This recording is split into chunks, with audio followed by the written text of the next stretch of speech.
Hello everyone. In this video we are going to focus on the economic condition of Gupta time period, right? So the primary economy எடுத்துக்கிட்டோம் அப்படினா it is always agriculture, right? So வந்து Gupta empireலயும் வந்து agriculture தான் main occupation. எந்த ஒரு government interferenceமே வந்து நமக்கு இருந்தது கிடையாது, right? அதே மாதிரி land வந்து ரொம்ப fertile-ஆ இருந்தது. irrigation system ரொம்ப simple format-ல தான் வந்து வச்சிருந்தாங்க, right? Next is secondary economy. And during this time period cloth centers என்ன ஆகுது அப்படினா ரொம்ப டெவலப் ஆக ஆரம்பிக்குது throughout the Gupta region, and silk industry may வந்து gain some peak period, right? அதே மாதிரி ornaments industry இருந்தது. என்னன்னா அவங்க யூஸ் பண்ணாங்க அப்படினா silver, gold, copper இத வச்சுலாம் வந்து ornaments வந்து மேக் பண்ணாங்க. Next is fuel industry, அடுத்து வந்து pottery industry, right? So மேஜரா அவங்க எக்ஸ்போர்ட் பண்ண commodities என்ன அப்படினா இங்க இருந்து ஏற்றுமதி பண்ணது வந்து silk, cotton, pearls, sandalwood, Himalayan scents, leather and spices, right? இது எல்லாமே வந்து Guptas export பண்ண major commodities, right? And next is major import commodities. நம்ம இதெல்லாம் வந்து இறக்குமதி பண்ணோம் அப்படின்னா horse, copper, lead, gold, Chinese silk, Ethiopian ivory, right? இது எல்லாமே வந்து Gupta time periodல import பண்ணப்பட்ட commodities. Next is tertiary economy. Tertiary economy பொறுத்த வரைக்கும் there is guild system, right? Merchants எல்லாம் என்ன பண்றாங்க அப்படின்னா ஒரு guild ஃபார்ம் பண்ணி அவங்களுடைய ஆக்டிவிட்டீஸ் வந்து என்ன பண்ணாங்க அப்படின்னா ஆர்கனைஸ் பண்ணி ஃபர்தரா வந்து இம்ப்ரோவைஸ் பண்ணாங்க. and it is also called as sartavaha, right? So next is that இவங்களுடைய ஆக்டிவிட்டீஸ் இருக்கு இல்லையா, அதாவது Gupta டைம் பீரியட்ல வந்து நிறைய guilds வந்து இன்க்ரீஸ் ஆக ஆரம்பிக்குது. and Gupta பீரியடுக்கு அப்புறம் பார்த்தோம் அப்படின்னா இந்த மாதிரி guilds எல்லாம் என்ன பண்றாங்க அப்படின்னா they got declined, right? So வந்து அவங்களுக்கான ரூல்ஸ் எல்லாமே வந்து அவங்களே அமைச்சுக்கிட்டாங்க, ரைட்? ஸோ இவங்களை பற்றி நமக்கு எதுலேருந்து தெரிய வருது அப்படின்னா ஜடகாஸ் டேல்ஸ்லேருந்து நமக்கு தெரிய வருது, right? Next is coins and currency. என்ன மாதிரியான காயின்ஸ்லாம் இருந்தது அப்படின்னா கோல்டு, சில்வர், காப்பர் காயின்ஸ் எல்லாமே இருந்தது. இப்போ வந்து நிறைய கோல்டு காயின்ஸ் கிடைக்குது அப்படின்னா it indicates that it was a flourishing economy. The economy was so good, right?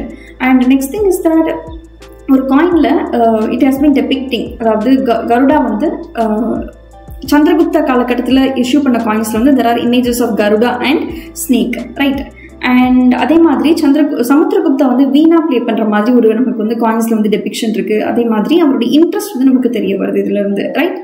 And next is trade. இவங்க யார் கூட எல்லாம் ட்ரேட் பண்ணாங்க அப்படின்னா east Asia, Sri Lanka and China for Chinese silk, and romance கூட. It is also called as Byzantine Empire, Ethiopia, Persia, Arabia இவங்களோட எல்லாம் வந்து ட்ரேட் வந்து நடத்தினாங்க, right?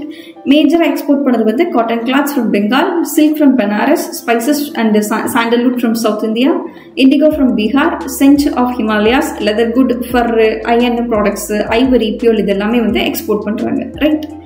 And next thing is that Gupta time பீரியட்ல அவங்களுடைய எக்கனாமி நம்ம வந்து ரொம்ப கீனாக கவனிச்சோம் அப்படின்னா நிறைய டாக்ஸஸ் வந்து இருந்தது, ரைட்? ஃபார் எக்ஸாம்பிள் பலி, பாகா, போகா, ஹிரண்யா, ரைட்? ஹிரண்யாங்கிறது என்ன அப்படின்னா கோல்ட்ல பே பண்ணக்கூடிய டாக்ஸ், அதுதான் வந்து ஹிரண்யா.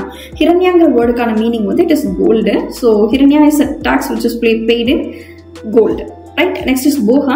போகாங்கிறது என்ன அப்படின்னா லைக் ஏதாவது கிஃப்ட், ஃப்ளவர், வுட், ஃப்ரூட்ஸ் இதெல்லாம் கொண்டு போய் கொடுக்கறது வந்து it is bhoga. Next is bhaga. பாகாங்கிறது வந்து இப்போ அக்ரிகல்ச்சர் ப்ரொடியூஸ்ல இருந்து 1/6 வந்து கிங் கொடுக்கணும், that is called as bhaga. Next is bali. Bali is nothing but இது வந்து வாலண்டியரா வந்து கொடுக்கறது, ரைட்? ஸோ வந்து மௌரியன் எம்பையர்ல பலி வந்து ரொம்ப வாலண்டியரா இருந்தது. குப்தா ஏரால பார்க்கும்போது ரொம்ப கம்பல்ஷனா இருந்தது. ஸோ பலி வந்து கண்டிப்பா கொடுக்க வேண்டியதா இருந்தது, ரைட்? ஸோ திஸ் இஸ் பலி, பாகா, போகா அண்ட் ஹிரண்யா. அண்ட் எக்கனாமிக் பொறுத்த வரைக்கும் மேனுஃபேக்சரிங் இண்டஸ்ட்ரீஸ் நிறைய இருந்தது. கில்டு சிஸ்டம் வந்து ரொம்ப பெர்ஃபெக்டா இருந்தது. அதே மாதிரி ட்ரேட் ரொம்ப ஃபிளரிஷ் ஆகிட்டே இருந்தது. அண்ட் போர்ட்ஸ்ல இருந்து நிறைய ரெவன்யூஸ் வந்து நமக்கு வந்தது, லைக் கஸ்டம்ஸ்ல இருந்து. நெக்ஸ்ட் வந்து ஸ்டாண்டர்ட் ஆஃப் லிவிங்கும் ரொம்ப ஹையா தான் இருந்தது. பட் இது எல்லாமே வந்து இயர்லி குப்தாஸ்ல தான். லேட்டரா பார்க்கும்போது லேட்டர் பீரியட்ல வந்து ஹுனாஸ் இன்வேஷன்ஸ்னால இவங்களுடைய எக்கனாமி வந்து பேட் அஃபெக்ட் ஆச்சு. எப்படி இவ்வளோ மைட்டியான குப்தா எம்பையரை ஹுன்ஸ் வந்து அவங்க டாப்பிள் பண்றாங்க அப்படின்னா ஃபர்ஸ்ட் ஒன் இஸ் தட் அந்த ஹுன்ஸ் இருக்காங்க இல்லையா, அவங்க வந்து அவங்களுடைய ஹார்ஸ்மேன்ஷிப் வந்து it was so excellent, right? So அதனால அவங்க வந்து ஈஸியாக மூவ் ஆக ஆரம்பிச்சாங்க. And they are excellent archers, right? So this is how ஹுன்ஸ்ங்கிறது யார் அப்படின்னா சென்ட்ரல் ஏஷியாவில் இருக்கக்கூடிய ஒரு ட்ரைபல் பீப்புள். அவங்களுடைய ரொம்ப பாப்புலர் கிங் யாரு அப்படின்னா தோராமானா, ரைட்? ஸோ ஹுன்ஸ் வந்து இவங்களுடைய இன்வேஷனால குப்தா டைனாசிட்டி வந்து டிக்ளைன் ஆக ஆரம்பிச்சிடும், right? And Gupta dynasty economy decline ஆகிறதுக்கு 3 முக்கியமான ரீசன். ஒன்றில் வந்து ஹுன்ஸ் இன்வேஷன், இதனால எக்கனாமி வந்து ரொம்ப டவுன் ஆகுது. Next is feudatories, right. So வந்து சமந்தாஸ் பார்த்தோம் இல்லையா, அவங்க வந்து ஒரு பாயிண்ட்டுக்கு அப்புறம் என்ன ஆகுறாங்க அப்படின்னா அவங்களை வந்து மகாமண்டலேஸ்வரன் கூப்பிட்டுக்கிறாங்க. அவங்களே ஒரு கிங்காக வந்து அவங்களே இம்ப்ரவைஸ் பண்ணிக்கிறாங்க. நெக்ஸ்ட் இஸ் எக்கனாமிக் ப்ராஸ்பரிட்டியும் ரொம்ப கம்மியாகுது. எதனால அப்படின்னா சில்க் வீவர்ஸ் எல்லாமே வந்து இங்கே அவங்க அந்த கில்டு ஃபுல்லுமே வந்து மால்வா ரீஜனுக்கு ஷிஃப்ட் ஆகுறதுனால, மைக்ரேட் ஆனதுனால இவங்களுடைய எக்கனாமிக் ப்ராஸ்பரிட்டியும் ரொம்ப கம்மியாயிடுச்சு, ரைட். நமக்கு வந்து லேட்டர் குப்தா பீரியட் வந்து இட் இஸ் எக்கனாமிக்கலி அவங்க ஸ்ட்ரகிள் ஆகிறது எப்படி தெரிய வருது அப்படின்னா, லேட்டர் குப்தா பீரியட்ல இஷ்யூ பண்ண காயின் இருக்கும் இல்லையா, அதில் வந்து கோல்டு கண்டென்ட் ரொம்ப குறைவாக இருக்கு, அலாய்ஸ் வந்து ரொம்ப ஜாஸ்தியாக இருக்கு, ரைட். இவங்களுக்கு அப்புறம் வந்திருக்கக்கூடிய கிங்டம்ஸ் யாரு அப்படின்னா தனேஸ்வரில் வந்து Pushyabhutis, next is Maukharis of Kannauj, அதுக்கப்புறம் வந்து மைத்ரகாஸ் ஆஃப் வல்லபி. அதே மாதிரி Chalukyas and Pallavas emerged as a strong regional empire in Deccan and northern Tamil Nadu. டெக்கன்ல வந்து சாளுக்கியாஸும் அதே மாதிரி சவுத் இந்தியாவில் வந்து பல்லவாஸ் இவங்கெல்லாம் வரதுனால என்ன ஆகுது அப்படின்னா இவங்களுடைய கிங்டம் டிக்ளைன் ஆனதுக்கப்புறம், குப்தாஸ் டிக்ளைன் ஆனதுக்கப்புறம் ஈவென்ச்சுவலாக நமக்கு வந்து நெக்ஸ்ட் கிங்ஸ்லாம் வந்துடுறாங்க, ரைட். ஸோ சில ஃபேக்ட்ஸ் பார்க்கலாம் அப்படின்னா ஜுனகர் இன்ஸ்கிரிப்ஷனில் வந்து சுதர்ஷன் லேக் வந்து ஒரு 4 கிங்ஸ் சரி பண்ணதா வந்து மென்ஷன் பண்ணியிருக்காங்க. ஃபர்ஸ்ட் யாரு அப்படின்னா சந்திரகுப்த மௌரியர், இவர் தான் வந்து இந்த லேக்கை கன்ஸ்ட்ரக்ட் பண்ணது. ஜுனகர் இன்ஸ்கிரிப்ஷன்ல மென்ஷன் பண்ணியிருக்காங்க. Sudarshan lake was constructed by this Chandragupta Maurya. And next is Ashoka, இவர் சரி பண்ணுவாரு. Next is Rudradaman from Shaka dynasty. Next is Skandagupta from Gupta empire, right. So remember this order.